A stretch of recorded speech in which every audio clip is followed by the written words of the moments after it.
Okay, number 4 on the midterm review, it first has you making a stem plot. So the following table shows the weight in pounds of 24 adult white-tailed deer collected in 2006. So we want to make a stem plot of the table of data above and make sure we provide a key.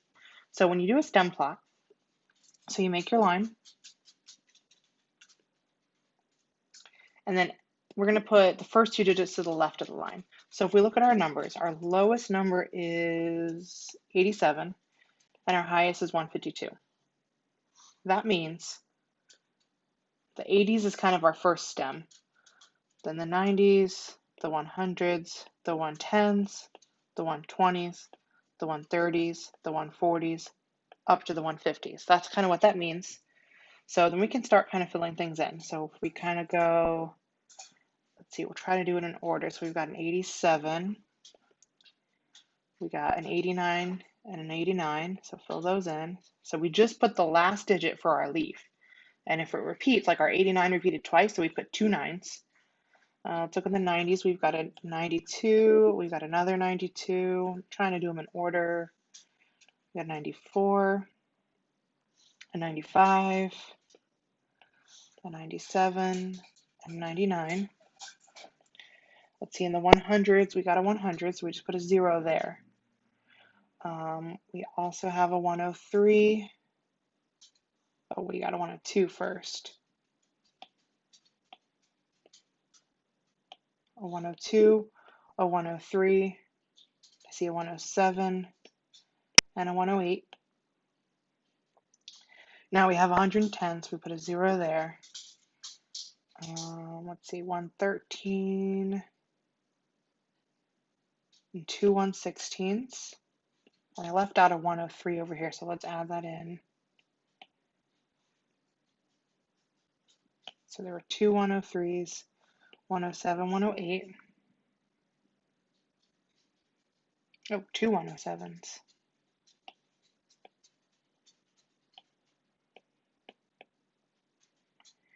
All right, now the 120s, we got a 121 and a 124. We got 132. Nothing in the 140s, then we have a 152. Now, when we write our key to this data set would be that, like, let's say we do 15. So, 15 line 2, what this is 152 pounds. Now, if we look at part B, which is on the next slide, if we talk about the shape of the distribution, what I always like to do is kind of draw kind of my curve on the data. So, because the tail kind of goes off to the right, like if we wrote this horizontally, we've got a bigger hump there, and then the tail goes off to the right.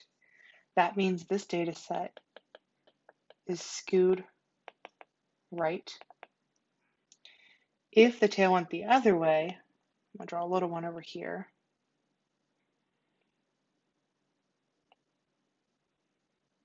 So the one I just drew in green, it's a really bad drawing.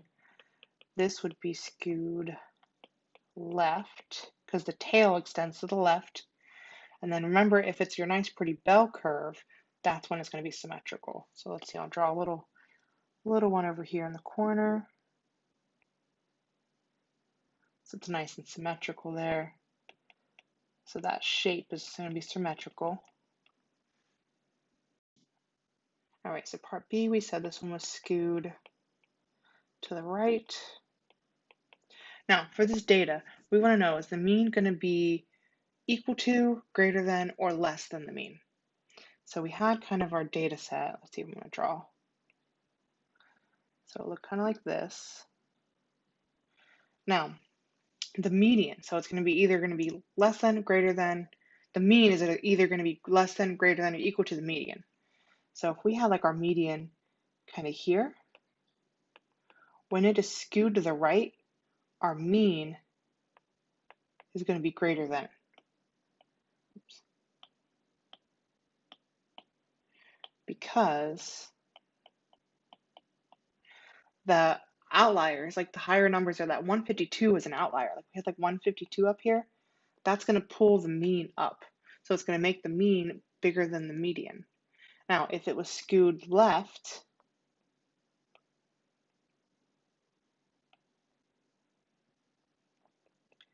so the first one, this was skewed right, so this one right here, this is skewed left. The mean would actually be smaller than the median.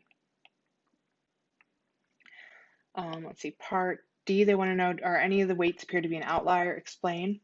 So in this case, 152 is the outlier because it's larger than most of the data values.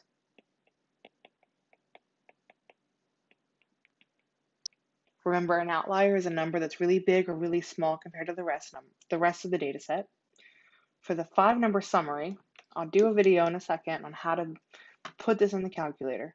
But when you put this in your calculator and you go stat, edit, and you pick your list, your 5-number summary, this is going to be your minimum, your maximum, your median, your first quartile, and your third quartile. If you put this in the calculator, you're going to get 87 for the minimum, 152 for the maximum. Your median is 103. Your lower quartile is 94.5, and your upper quartile is going to be 114.5.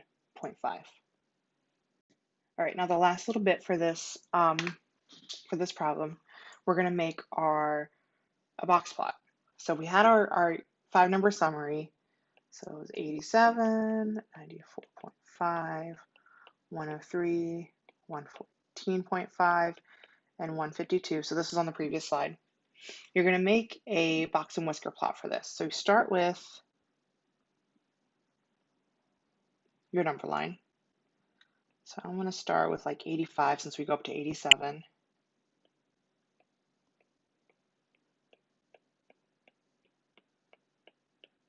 So that's 155. So I just went up by 5s. And then you're going to plot all 5 of those dots above your number line.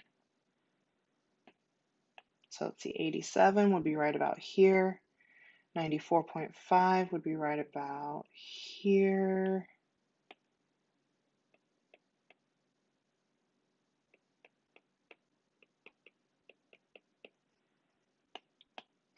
Let's see, 103 would be right about here. 114.5 right about there, and then 152 right about there. So you plot your dots, and then you make a box around the middle 3 like so. Put a line up here. So that line goes through your median. So this right here is our median. This is our Q3. This is our Q1. We do our whiskers out to our min and out to our max. Now, some cool things about this is that there's 25% of the values in each part of our box and whisker plot. So the box and whisker plot, it doesn't mean that there's more numbers in each category. Like we see that this top whisker here from Q3 to max, like that's a bigger line compared to the other pieces. But it doesn't mean that there's more data values there. It means our numbers are spread out more there. So there's still 25% of the data values on each one. So if we want to know how many weights are between the lower and the upper quartiles, so we want to know how many are within that box there between Q1 and Q3. What we see from our chart, that's 50% of the values. So there were 24 numbers. So we're going to figure out 50% of 24. So that means there's 12 values or 12 weights because there's 25 on each part, which means there's 50% within that box.